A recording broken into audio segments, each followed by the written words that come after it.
Salut prieteni, am revenit și v-am pregătit câteva mici atracții. O să vă așteptăm să vă plimbați cu jetcaruri, ski jeturi, bărci pentru cei puțin mai sportivi și toate frumusețile pe care ni le oferă Dubaiul.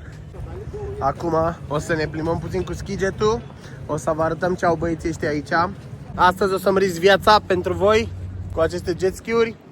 Surprize peste surprize pregătite pentru voi. Eu, Andrei de la Valentino Surprize, o să vă asigur toate serviciile de care aveți nevoie. Iahturi, jet ski-uri, jetcaruri, poate cele mai frumoase de care aveți nevoie aici în Dubai.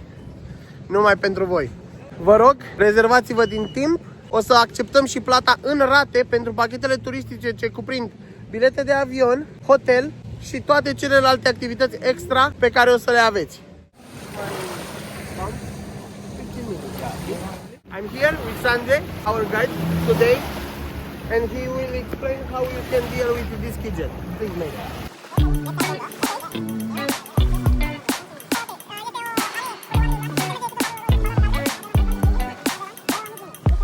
Ok, avem doar un singur cerclu.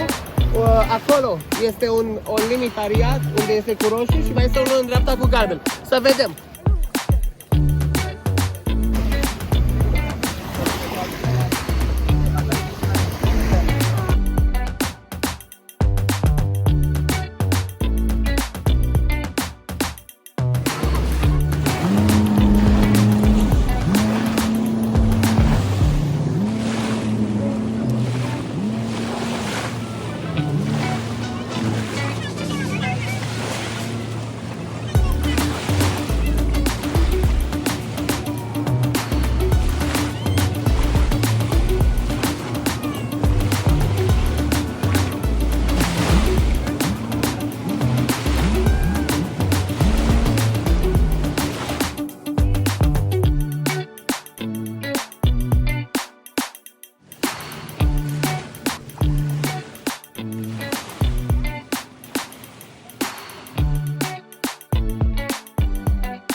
Mulțumesc, prieteni, și vă aștept la comenzi.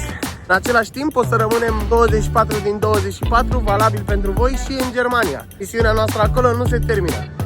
Eu sunt Andrei de la Valentino Surprize și vă aștept aici în Dubai să vă simțiți bine.